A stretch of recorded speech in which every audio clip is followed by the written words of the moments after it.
नमस्कार, स्वागत है आपका बिहार समाचार में। मुख्यमंत्री नीतीश कुमार जी ने आज बिहार वालों को बड़ा तोहफा दे दिया है, तो वहीं तेजस्वी यादव ने भी कई बड़ी घोषणाएं कर दी है। आज बिहार की महत्वपूर्ण खबरों पर बात करेंगे। इससे पहले आपसे एक छोटी सी अनुरोध है, कृपया वीडियो को एक प्यारा सा लाइक अवश्य कर दीजिएगा। बिहार विधानसभा चुनाव से पहले नीतीश सरकार ने कर दिया है सबसे बड़ा फैसला। 3 गुनी बढ़ा दी गई है पेंशन की राशि। जी हां, बिल्कुल सही सुना आपने। अब तक अन्य राजनीतिक दल जैसे तेजस्वी यादव या अन्य पार्टियां सिर्फ घोषणाएं करती थी कि हम पेंशन की राशि बढ़ाएंगे, लेकिन नीतीश कुमार जी ने ये करके दिखा दिया है। मुख्यमंत्री नीतीश कुमार जी ने सामाजिक सुरक्षा योजना के तहत दी जा रही पेंशन की राशि, मतलब हर एक प्रकार की पेंशन की राशि को 400 रुपए से बढ़ाकर 1100 रुपए प्रत्येक महीने कर दिया गया। देखिए, बिहार में सामाजिक सुरक्षा पेंशन योजना के तहत चाहे विधवा पेंशन की राशि हो या बुजुर्गों को मिलने वाला वृद्धा पेंशन या दिव्यांग जनों को मिलने वाला पेंशन हो, हर प्रकार की पेंशन की राशि 400 रुपए से बढ़ाकर अब 1100 रुपए कर दिया गया है। अब ये राशि हर महीने की 10 तारीख को दे दी जाएगी। इससे 1,09,69,255 लाभार्थियों को लाभ मिलेगा। मुख्यमंत्री नीतीश कुमार जी ने कहा है कि सभी लाभार्थियों को जुलाई महीने से पेंशन की राशि बढ़ी हुई दर पर मिलेगी। साथ ही बड़ी खबर यह है कि बिहार में अब महिलाओं को भी नगद राशि दी जा सकती है। मुख्यमंत्री नीतीश कुमार जी ने इसके भी संकेत दे दिए हैं। जैसे तेजस्वी यादव ने कहा है कि हमारी सरकार बनने पर महिलाओं को हर महीने 2500 रुपए दिया जाएगा, और मुख्यमंत्री नीतीश कुमार जी भी ये बड़ा फैसला ले सकते हैं, क्योंकि अब विधानसभा चुनाव में बस कुछ ही महीने रह गए हैं। मुख्यमंत्री नीतीश कुमार जी बिहार की महिलाओं को हर महीने 2500 रुपए की राशि दे सकते हैं।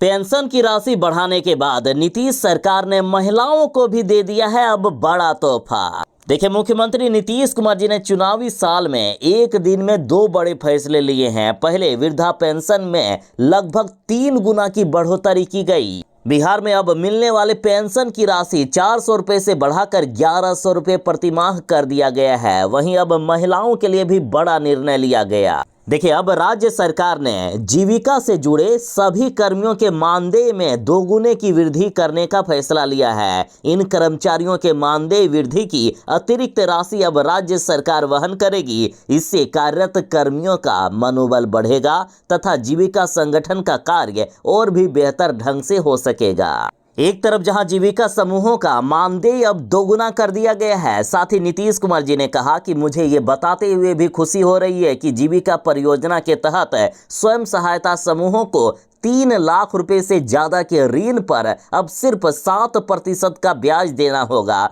पहले 3 लाख से ज्यादा के ऋण पर 10% का ब्याज देना पड़ता था, लेकिन अब मात्र 7% देना होगा। नीतीश कुमार जी बोले कि अब ब्याज दर घटने के बाद बैंकों को ब्याज के रूप में दी जाने वाली अतिरिक्त राशि राज्य सरकार की ओर से दी जाएगी। इससे जीविका दीदियों की आमदनी बढ़ेगी और उनके जीवन स्तर में और भी ज्यादा सुधार होगा।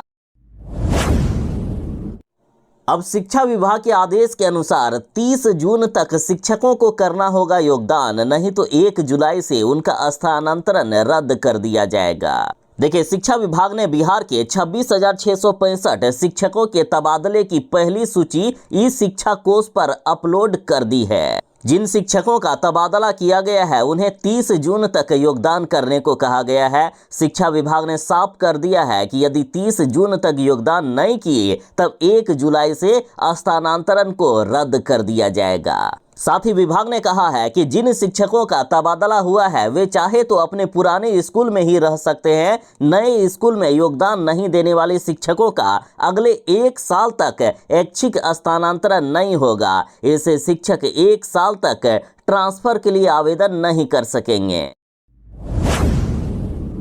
बिहार में स्नातक पास लड़कियों के लिए बड़ी खबर है। स्नातक पास बिहार की महिलाओं के लिए आवेदन प्रक्रिया शुरू हो चुकी है। जल्द ही इनको 50-50 हजार रुपया की राशि इनके बैंक खाते में भेज दिए जाएंगे। देखिए, मुख्यमंत्री नीतीश कुमार जी बिहार में स्नातक प्रोत्साहन योजना के तहत विवाहित और अविवाहित दोनों प्रकार की बालिकाओं को 50-50 हजार रुपया की राशि प्रोत्साहन के तौर पर देती है। और अब शिक्षा विभाग ने इसके लिए तत्काल 200 करोड़ रुपए की राशि का प्रावधान कर दिया है। अब स्नातक पास इन सभी महिलाओं से ऑनलाइन आवेदन लिए जाएंगे। ऑनलाइन आवेदन जुलाई 2025 से शुरू होगा, यानी कुछ ही दिनों में ऑनलाइन आवेदन की प्रक्रिया शुरू होने वाली है। ऑनलाइन प्रक्रिया समाप्त होने के बाद एप्लीकेशन की जांच की जाएगी। उसके बाद सभी स्नातक पास छात्राओं के खाते में 50-50 हजार रुपया की राशि भेज दी जाएगी। अब रही बात कि ऑनलाइन आवेदन कैसे करेंगे, तो आवेदन करने के लिए आप medhasoft.bihar.gov.in पर जा सकते हैं या अपने कॉलेज से संपर्क कर सकते हैं। जैसे जैसे बिहार विधानसभा चुनाव नजदीक आता जा रहा है, वैसे वैसे पोस्टर वार जारी है। बीते दिन पटना की सड़कों पर एक पोस्टर ने सबका ध्यान खींचा, जिसमें से लिखा गया है कि मेरा बाप चारा चोर है, मुझे वोट दो। एक भैंस पर तेजस्वी यादव बैठे हुए हैं, पीछे लालू यादव बैठे हुए हैं। भैंस का चारा यानी घास लालू यादव खाते हुए दिख रहे हैं इस पोस्टर में। इस पोस्टर के जरिए तेजस्वी यादव कह रहे हैं कि मेरा बाप चारा चोर है, मुझे वोट दो। हालांकि ये पोस्टर किसने लगाया इसकी जानकारी स्पष्ट नहीं हो सकी, लेकिन इसे लेकर राजनीतिक गलियारों में हलचल सी मच गई है। पूरे बिहार में बारिश हो रही है। इस बार बिहार में बारिश और ये बाढ़ तबाही मचा रही है। और आज बिहार के 17 जिलों में भारी बारिश की संभावना जताई गई है। वैसे तो बिहार के सभी 3800 जिलों में बारिश होने वाली है, लेकिन ये 17 जिले ऐसे हैं जहां सबसे ज्यादा खतरा है। देखिए, मौसम विभाग के मुताबिक अगले 3 से 4 दिनों तक पटना समेत बिहार के सभी 3800 जिलों में बारिश का दौर जारी रहेगा। और आज बिहार के जिन 17 जिलों में येलो अलर्ट जारी किया गया, वे जिले हैं पश्चिमी चंपारण, पूर्वी चंपारण, गोपालगंज, सिवान, सारण, किशनगंज, अररिया, सुपौल, सहरसा, मधेपुरा, पूर्णिया, कटिहार, भागलपुर, मुंगेर, बांका, जमुई और खगड़िया। मौसम विभाग ने साफ कर दिया है कि अगले 3-4 दिनों तक किसी भी तरह की कोई भी राहत नहीं मिलेगी। नालंदा और जहानाबाद में बाढ़ जैसी स्थिति उत्पन्न हो गई है। 6 जगहों पर बांध टूटने के बाद 7 इंजीनियर सस्पेंड किए गए। साथ ही बिहार में हो रही भयानक बारिश से बिहार की अधिकांश नदियां उफान पर है। बिहार में बाढ़ तबाही मचा रही है। इस बार भी बिहार में भ्रष्टाचार हुआ है। इस बार भी सही से काम नहीं हुआ। पहली ही बारिश में बांध टूटने लगे हैं, लोगों के घर द्वार डूबने लगे हैं। लोगों को डर सता रहा है कि इस बार आखिर हम कैसे बचेंगे। पहले तो लापरवाही होती थी, लेकिन इस बार भर भर कर भ्रष्टाचार हुआ है। देखिए, झारखंड में 4 दिनों से लगातार हो रही भीषण बारिश ने बिहार के दक्षिणी जिलों में तबाही मचा दी है। इसके चलते नालंदा और जहानाबाद में बाढ़ आ गया है। कई नदियों का जलस्तर खतरनाक स्तर पार कर चुका है। पानी के तेज बहाव के चलते 6 से अधिक स्थानों पर तटबंध टूट गए हैं। ग्रामीणों में अफरा तफरी का माहौल मचा हुआ है। फिलहाल तटबंधों की तत्काल मरम्मत के लिए आपातकालीन राशि जारी कर दी गई है। रात दिन काम करके तटबंधों को सुदृढ़ करने का प्रयास किया जा रहा है। एनडीआरएफ और आपदा प्रबंधन की टीमें राहत एवं पुनर्वास कार्यों में जुटी हुई है। सुरक्षित स्थानों पर लोगों को शिफ्ट किया जा रहा है और बाढ़ प्रभावित गांवों में नावों से राहत सामग्री पहुंचाई जा रही है। प्रशांत किशोर ने खुलासा किया है कि आखिर बिहार के बच्चे अनपढ़ और मजदूर क्यों बन रहे हैं। देखिए, प्रशांत किशोर ने प्रधानमंत्री नरेंद्र मोदी पर हमला बोलते हुए कहा कि पीएम मोदी बिहार आते हैं और बड़े बड़े दावे करके चले जाते हैं। उनको ये बताना चाहिए कि केंद्र में 11 साल और बिहार में 20 साल से भी ज्यादा एनडीए की सरकार होने के बावजूद राज्य के हालात आखिर क्यों नहीं बदले। प्रशांत किशोर ने तीखे लहज में कहा है कि बीजेपी वोट बिहार का लेती है, लेकिन फैक्ट्री गुजरात में लगाती है। लेकिन मोदी जी, अब ये नहीं चलेगा। प्रशांत किशोर जी ने कहा कि आपके गांव में नाली गली नहीं बनी, स्कूल अस्पताल नहीं खुले, सीतामढ़ी और शिवहर में फैक्ट्री नहीं लगी, लेकिन आपके वोट से अयोध्या में राम मंदिर बन गया। प्रशांत किशोर ने कहा कि वोट तो जाति और धर्म के नाम पर आप दे देते हैं, लेकिन सवाल ये है कि क्या किसी जाति के नेता ने आपके बच्चे की शिक्षा और रोजगार की गारंटी दी? इन्होंने कहा कि जब तक आप लोग पढ़ाई और रोजगार के लिए वोट नहीं करते हैं, तब तक आपके बच्चे अनपढ़ और मजदूर ही बनेंगे।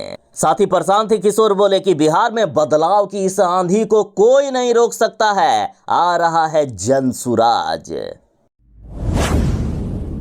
ये नीतीश और बीजेपी की सरकार ने बिहार को बर्बाद करके रख दिया है, बिहार की शिक्षा व्यवस्था को चौपट करके रख दिया है। देखिए, केंद्र के स्कूल सूचकांक में जो रिपोर्ट आया है उसमें बिहार सबसे निचले पायदान पर है। जब पेड़ के नीचे होगी पढ़ाई तो आखिर कैसे बदलेगी बिहार की शिक्षा व्यवस्था?